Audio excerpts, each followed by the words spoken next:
মালিকের সিন্ডিকেট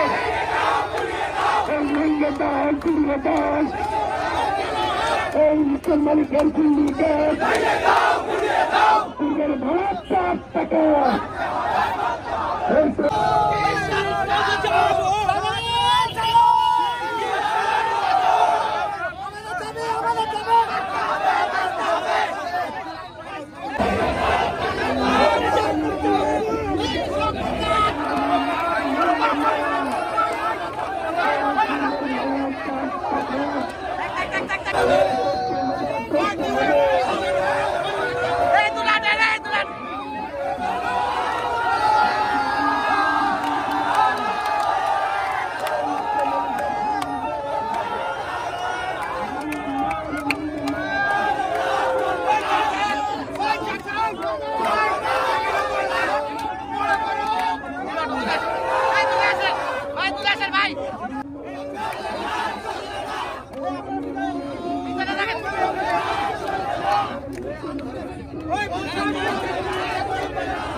যারা শুধুমাত্র এককভাবে ব্যবসা বাণিজ্য করতে চায়, আমি কনিষ্ঠ মালিকদেরকে বলতে চাই, আপনাদের কি সমস্যা?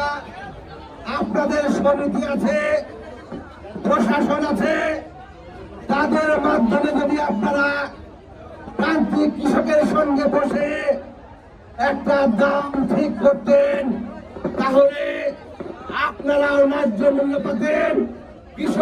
আলু চাষ করে বর্তমানে অনেক বিপাকে আছি। আলুর কেজি 10 টাকা, স্টোর কোল্ড স্টোরের মালিকের ভাড়া নির্ধারণ করেছে 8 টাকা। তাহলে আমরা কোথায় যাব?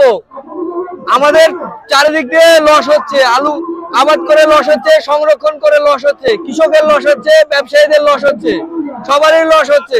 এই জন্য আমরা এর প্রতিবাদে দেওয়ালে পিঠ থেকে গেছে। এই জন্য আমরা সবাই একটা আন্দোলন করার জন্য, নির্দিষ্ট ভাড়া নির্ধারণের জন্য আমরা রাস্তায় প্রতিবাদে নেমেছি। কৃষকের ভাড়া বৃদ্ধি হয়েছে, সেজন্য আমরা রাস্তায় এসেছি। সকল কৃষক, আলুর ভাড়া ছিল 4 টাকা, এরা কি জন্য 8 টাকা করলো? স্টোর কর্তৃপক্ষ মালিক। এখানে গ্যাসের দাম বাড়েনি, কারেন্টের দাম বাড়েনি, শ্রমিকের দাম বাড়েনি, তারা কি জন্য সিন্ডিকেট করে 8 টাকা ভাড়া করলো? আন্দোলন করে ভাড়া কমাতে হবে, আগের ভাড়া নিয়ে আসতে হবে, কারণে আজকে রাস্তায় আলু পড়ে আছে। এই কৃষক যদি না বাঁচে তাহলে দেশ বাঁচবে না, দেশ না বাঁচলে কৃষক বাঁচবে না। অতএব দেশ বাঁচাও, কৃষক বাঁচাও।